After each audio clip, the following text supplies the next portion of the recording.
Hi, John. Hey. So today we're talking about artificial intelligence or AI, Ooh, and maybe, getting into a little bit of robotics. I like it. Just wanted to know your take on how you think this will change our society, the advancements that have been made so far in AI and robotics. Well, already we've seen, there's a huge push towards whether it's, AI in think tanks or things of that nature to, people just exploring the idea of AI in terms of writing their own books, poetry, art, AI that is painting. I think the possibilities are endless. Like we will see, you know, development and exploration into ideas and areas we've never even thought of. Think about the idea of an AI painter or sculptor. They can probably pool the knowledge of all the painters and artists of the world and come together to form, some entirely new form of expressionism or something of that nature. The idea of AI in medicine, it can look at exploring different ways of doing things that humans have never thought of, and because of the sheer speed at which computers can process and, for lack of a better word, think, the potential for growth in this area, I think, is endless. Overall, do you think these things will improve or worsen our society? Well, like anything, I think it has the potential to do both. If we're not careful, it could, lead to the corruption of minds, the abuse of these advancements to either oppress people or subjugate them. But with the proper minds at the helm, this could serve to benefit humanity. If we have AI taking care of things like surgeries, exploration into dangerous areas, humans no longer need to endanger themselves to engage in exploration. These AIs can do the exploration for us, and we can benefit from what they find. And that's not to say that humans can't still, be exploring and, expose themselves to all these amazing new things. It just means that we can take out some of that, crazy level of danger and reduce that down so that humans can spend their time exploring other pastimes, other leisure activities to improve their minds, their bodies, their souls, however you want to put it. Interesting. Very interesting ideas. So, if you could have AI or a robot to help you with something in your everyday life, what do you think you would want help with? Like, what would you use a robot for? What activities? Tasks? Basically, would be like a personal assistant. I would have somebody to help me organize my day, my activities, help me stay on task, stay focused, take care of cleaning. I love cooking, so I would probably still want to engage in some of that myself. But there may be days where I'm busy, so an AI, whether it's in robot form or something like that, to take care of those tasks for me so that I can be more productive in the other areas of my life that need it, would be fantastic. Yeah, I agree. I would love to have someone who could do chores around the house for me, like cleaning. So, yeah, thanks for your ideas, John. It was awesome to talk to you. Not a problem. I look forward to it. I look forward to the next time we talk. Technology. Patricia, is it changing people for the better or for the worse? I think it's doing both. It depends on the person. I think technology is an amazing tool and resource, but I also think that people can become easily addicted to things. I agree. Yeah, like their phones or social media. So, I mean, it's like anything in life, it has its advantages and disadvantages. What do you think is one of the biggest advantages it has for us right now? I think information. We can access information so easily now. We can look up, anything we can dream of doing, we can Google it and find either a tutorial or a book. There's just endless information about every topic.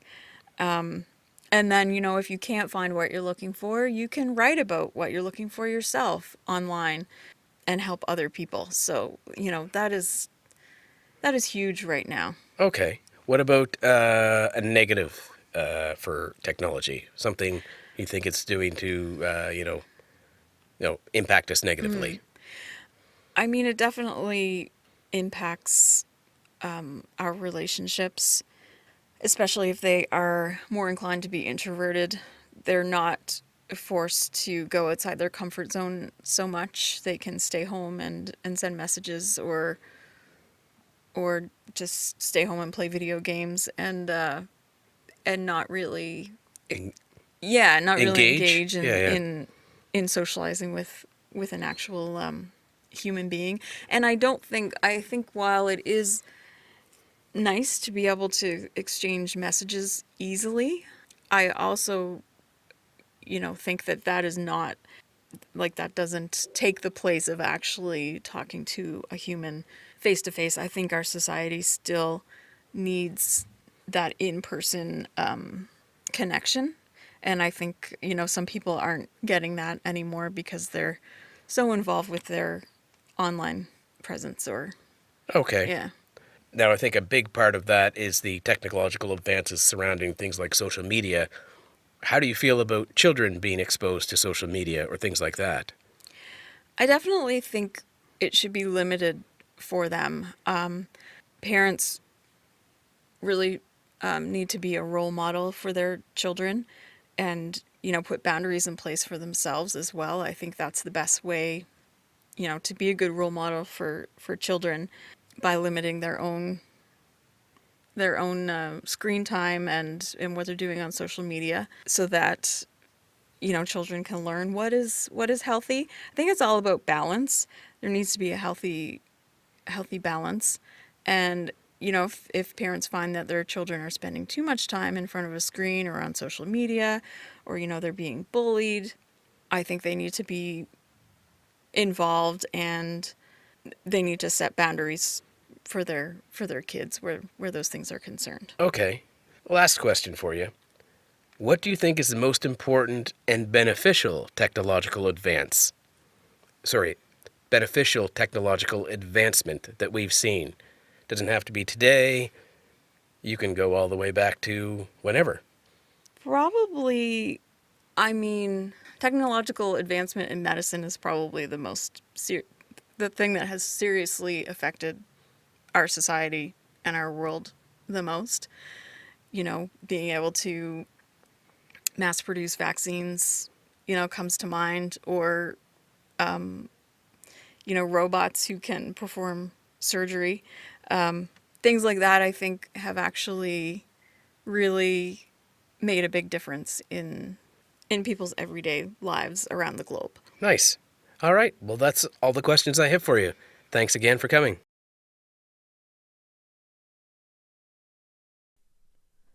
So, I've been really worried about my physical health lately and think that I need to have a far better routine.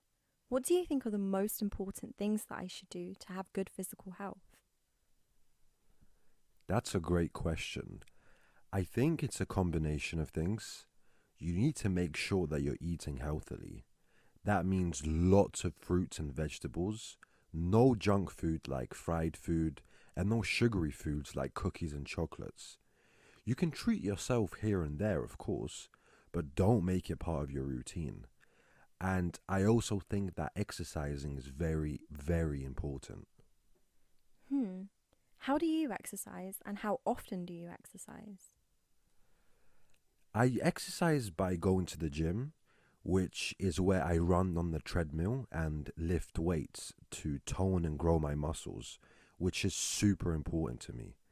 Usually, I work out for around 1 hour each time and try to go at least 5 times a week. How about you? What's your favorite way to exercise? I do like going to the gym, but I enjoy it best when I mix it with going to classes like Zumba and Pilates classes. It's a great mix and it means that I don't get bored. Another thing that I'm trying to do as well as exercising is drinking way more water.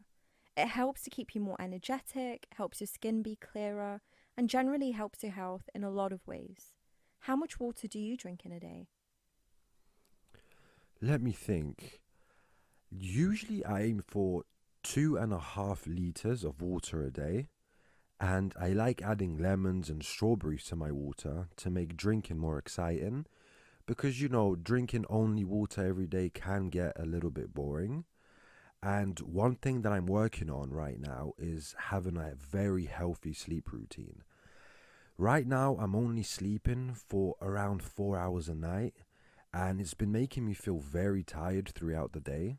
What about you? How many hours do you sleep? I try to sleep for about 8 hours, but sometimes it's longer and sometimes it's shorter. The key is to sleep at the same time every night and wake up at the same time every morning so that you can build a routine. But you brought up an interesting point about feeling tired throughout the day. That's definitely something that I'm struggling with. I feel like my energy levels are low all the time, and I'm not sure what to do to help boost my energy. Do you have any tips for that? Yeah, do you drink coffee in the morning? I do. Actually, I think I drink about 3 cups of coffee a day. Wow, that's a lot, but I do know some people that can drink up to 7 cups of coffee a day. So I don't know what to tell you. I don't know if it's a good or a bad thing that you drink so much coffee, but maybe you should try not drinking coffee for like a week and see if your energy levels improve. Do you think that's something that you could do? I did read in a study once that drinking coffee gives you a lot of caffeine, which can make you feel like you have a lot of energy at the time, but it really interrupts with your sleep schedule. So, for example, if you drink coffee at 6 p.m., you'll struggle to sleep. And maybe that's the reason why you don't actually get enough sleep. Do you drink a lot of coffee too? Yeah, not too much. Sometimes I'll drink 1 cup. On another day, I'll drink 2 cups. Sometimes I can even drink 5 cups if I have a lot of things to do that day. But, my energy levels don't change too much when I drink coffee. I think I'm just so used to it now that it just doesn't impact me that much, which is probably not a good thing. What do you think? I don't think that's a good thing at all. I think, as well as coffee, energy drinks is a problem. Yeah, sure, you might get energy in the moment, but it can really affect the quality of your sleep, not just the quantity. So that's definitely something that I think you should work on. Yeah, I think we should both stop drinking coffee for a little while and see how it affects us.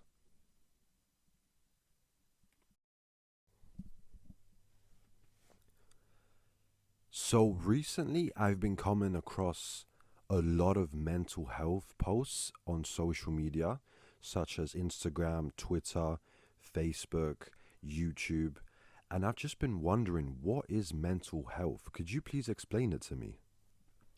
Sure. So, in a nutshell, mental health is about the day in, day out state of our emotional, psychological, and social well being. But unfortunately, we tend to neglect our mental health and brush it aside until it snowballs into a more serious problem and even a mental health disorder in some cases. Wow, okay. Could you please explain what is a mental health disorder and what kind of different mental health disorders are there? So, everybody experiences mental health issues, but for some people, they might have a mental health disorder genetically, or for some people, they might develop mental health disorders over time. So, there are about 5 categories of mental health disorders, I would say. The first one is mood disorders like depression and bipolar, where you can be really happy one moment and extremely sad the next. And this can actually start interrupting your day to day life and your ability to complete simple tasks. There's also psychotic disorders like schizophrenia, where you can hallucinate.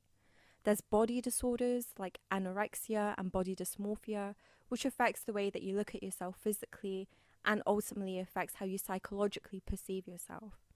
There are also cognitive disorders, which are issues relating to learning difficulties, Alzheimer's, and things like this. And then the final, perhaps most common area of mental health disorders is anxiety, which includes things like social anxiety and OCD, which stands for obsessive compulsive disorder. So this could be, for example, obsessively cleaning because you feel as though if you don't clean, you're being lazy or you feel like you can't be productive. So that's kind of the 5 different categories of mental health disorders that I think are out there at the moment. Wow, that's very interesting. And I do think that I have social anxiety because whenever I go out, I tend to get very nervous and sweaty. So, for someone like me and for other people that may have other mental health disorders, what can we do to improve our mental health? Well, depending on what you think you're struggling with, there are loads of different techniques and specific things that you can do to tackle them. So, for example, have you seen fidget toys recently on social media? Yeah, I have. So, fidget toys are a really good way to just manage your anxiety. So, for example, my little sister loves using fidget toys when she's speaking or when she's thinking about something that's making her feel stressed out. It's just a way of physically releasing some of the energy that you have built up inside of you because of your anxiety. Wow, that's amazing. I think I'm going to have to buy one. Definitely, I would recommend it. But apart from more specific things that you can do, I have some general advice. I think that we really have to take care of our physical health, meaning exercising and eating and drinking the right foods and lots of water. We also have to make sure that we're spending time with our friends and families and that we take time for ourselves. I personally love meditating as this is me time, and I also like doing self-care activities like putting on a mask and going to the salon to look and feel good. I would really recommend that you spend a lot of me time and do a self-care activity that you care about. What activity would you do? I think I would do meditating, but I'm not too sure how to do it. Could you please explain to me how I could meditate? Sure, there are loads of useful apps that you could use that gives you tips and techniques on how to meditate. One that I use is Balance, and it teaches me how to use breathing techniques to manage my stress. For example, by breathing in for 4 seconds, holding my breath for 7 seconds, and breathing out for 8 seconds, which is called the 4-7-8 technique. You should definitely try that. Amazing. I will definitely try that. Thank you.